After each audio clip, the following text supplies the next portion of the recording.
We should know for sure in the next few days whether it was just bumbling or bluster or real. But we may be sending F-16s over to Ukraine, which, if you remember right, that was absolutely not. We're absolutely not doing that. He said that's World War III. Right. Those were his words. That's World War III. We're now considering it. Yeah, listen to this clip. The idea that we're going to send in offensive equipment and have planes and tanks and trains going in with American pilots and American crews, just understand, and don't kid yourself, no matter what you all say, that's called World War III. Now, he has said that, well, they've promised me that they will only keep those planes within their territory, their borders. They won't fly over into Russia. Okay, so here we are, day 452 of a totally avoidable, horrific, and stupid war. A war initiated by Russia, but also a war provoked by the Biden administration, welcomed by the Biden administration, literally greenlit by the White House, as President Joe Biden in the months beforehand repeatedly rejected Russian diplomatic overtures seeking one last time for a NATO-based understanding of security in Europe, something that after the Cold War we agreed to. And then, once the Russians had indeed invaded, a war fueled by the United States to exponential new heights of violence and destruction. So, the United States has tended this war like a garden. We've watered it with our own crocodile tears and nourished it on ever more terrible weaponry, coaxing it to grow larger and larger all the time. When the Russians and Ukrainians were both ready to quit and enter into talk peace, both sides, we shushed them and sent them back to work on more war. Were you aware of that? Most probably missed when Stephen Kinzer, the former New York Times foreign correspondent with decades of reporting experience, registered a lonely early objection. He spoke more than a year ago, almost a year and a half ago now, of the two terrible afflictions that had just been visited upon Ukraine. Affliction 1 was the Russian invasion. But affliction 2, he asserted, and I believe correctly, was the American response. Specifically, quoting him, our decision to send suffering country massive amounts of advanced weaponry, which guarantees more suffering and death. U.S. weapons will not only be used to kill Russians, but also provoke Russia to respond by killing more Ukrainians. Those of us who have seen war up close know it is the worst thing in the world. It destroys innocent lives, shatters families and communities forever, long after political and military conflicts end. It's about bodies blown apart, entire nations laid waste. The only winners are the gleeful arms makers, for whom this war is a bonanza of blood-stained profit.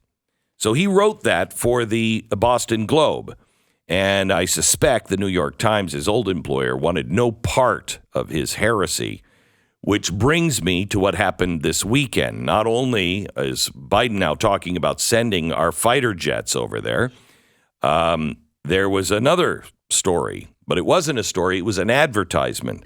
It was a full-page ad published only in the print version of the New York Times. They didn't put it online, only the print version. And it calls on the United States to work to an end as quickly as possible through diplomacy. And there were several signatures on here with credibility, several high-ranking U.S. military officers. Ronald Reagan's former U.S. ambassador to Moscow, Jack Matlock, and the ubiquitous Columbia University economist, Jeffrey Sachs. But I want to give you just some of the highlights on this. Let us consider President Biden's promise to back Ukraine as long as it takes to be a license to pursue ill-defined and ultimately unachievable goals. It could prove as catastrophic as President Putin's decision last year to launch his criminal investigation or invasion and occupation. We cannot and will not endorse the strategy of fighting Russia till the last Ukrainian. We advocate for meaningful and genuine commitment to diplomacy, deliberate provocations delivered the Russian-Ukrainian war. In the same manner, deliberate diplomacy can end it. It then goes on to talk about how there would be no expansion of NATO, not 1 inch to the east. That's what Secretary James Baker told the Soviet leader Mikhail Gorbachev in 1990.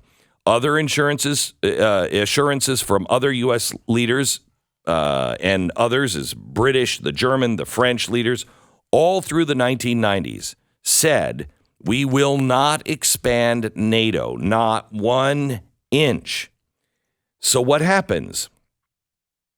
2007, Russia warns NATO, says you cannot put your armed forces on our borders.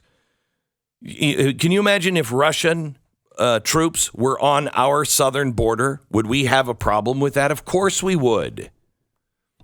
Well, look what happened when they put missiles in Cuba. In Cuba, absolutely, absolutely. So they urge us to see if Russia was doing this to us, how would we react? Again, even as the Cold War ended, U.S. diplomats, generals, and politicians were warning of the dangers of expanding NATO to Russia's borders and of maliciously interfering in Russia's sphere of influence. They say this is a policy error of historic proportions. They have been talking about expansion of Ukrainian membership into NATO. This whole ad, a full page, says we have got to stop and turn around. So far, the U.S. has sent $30 billion worth of military gear and weapons to Ukraine, with total aid to Ukraine exceeding $100 billion. War, it's been said, is a racket, and one that is highly profitable for a select few. I'm telling you what we were just talking about with the Bidens.